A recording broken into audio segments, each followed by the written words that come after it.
Imagine running for the presidential election, losing it, and just now finding out conservatives were being intimidated and targeted ahead of it. Imagine being Mitt Romney hearing all of this.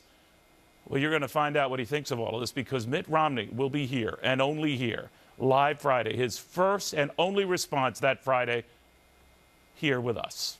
Meanwhile, are these hearings enough? To South Carolina Republican Congressman Trey Gowdy, who says we need a special prosecutor like yesterday.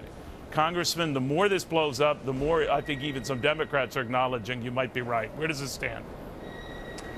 Well, we have to carry the burden of persuasion, and we have to persuade our colleagues that you can have both a special prosecutor and Congress can continue to do its job. It's not an either or. You can have both.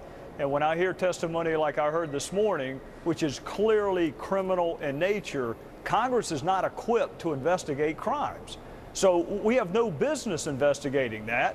It's cross-jurisdictional, so you can't just let one U.S. Attorney office in Ohio or the District of Columbia do it. I think we need a special prosecutor with access to a grand jury, the ability to investigate, and Congress can still handle the management, the personnel, the funding. It's not an either or. You can do both. And in fact, we did, as to your point, Congressman, do both during Watergate with Leon Jaworski going into the Watergate sort of underlings, and then at the same time, Congress was conducting widespread investigation. So there is precedent.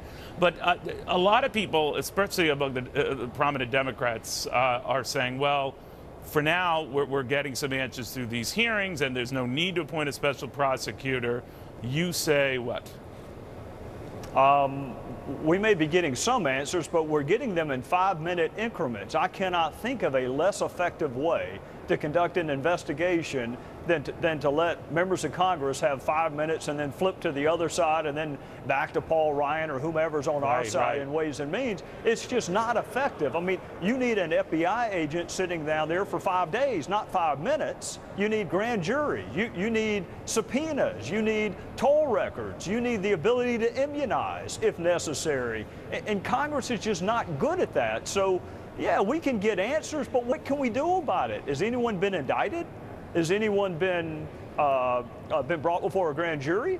But would a prosecutor, Congressman, have any better luck subpoenaing information from the IRS that shields itself under the privacy laws, even though it was the IRS that invaded and took advantage of those privacy laws going after these groups? How do you rectify that? If you're having trouble getting that information, wouldn't a prosecutor have the same trouble and run into the same walls and blocks put up by an agency that claims privacy laws shield them from having to give this type of information to you? I'll tell you this, Neil, the one time in my life when I had the least amount of trouble getting information from the IRS was when I was a federal prosecutor, because federal prosecutors can access that information through the grand jury when no one else can. So the reality is prosecutors are best suited to access that information. I'm not sure some of this information Congress could not get. The question is, what will Congress do with it? Yeah. We can't fire anybody. We can control funding, management, oversight, all of which we can do while there is a criminal investigation going on. I didn't know who the IRS was afraid of, but apparently there is a group even more fearful than the IRS, and that would be prosecutors. I didn't think of that. Congressman, thank you very, very much. Yes, sir. Thank you.